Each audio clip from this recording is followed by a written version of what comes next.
There are a lot of different elements that go into making a documentary. First, you've got to research your subject matter and record everything you do. Then, there's editing, scoring a soundtrack, recording a voiceover, not to mention all the marketing you need to sell the film. All this takes a lot of time and a lot of money. But what if there was an easier way? Is it possible to save time and money by outsourcing all these elements online?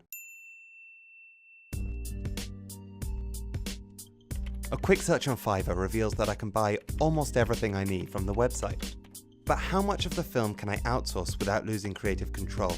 And how should I decide what I create myself and what I buy on Fiverr?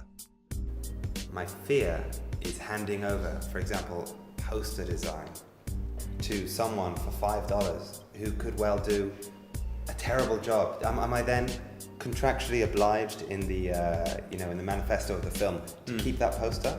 The issue is the rules of the game. Yeah. If you can do all this yourself, then what's the point in the Fiverr thing? I think everything that you can outsource, you have to outsource. And that's got to be the principle. Everything that you can do.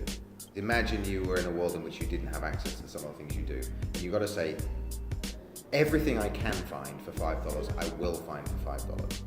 And you'll find that some of it fucks up, some of it is disastrous, and then we'll have to work our way around that. But if you make this in a way that's true to the $5 ethos, I think it's gonna make it a film that isn't just about making films. It's about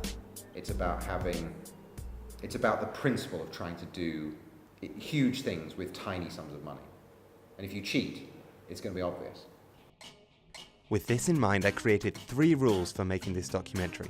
The first, everything that can be outsourced online should be outsourced online and purchased on Fiverr.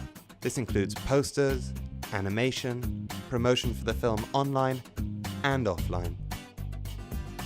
The second, stick to a limit of $5 per transaction. And to keep me on track, I created this counter to clock everything I spend. Third, and finally, find funding for the film online.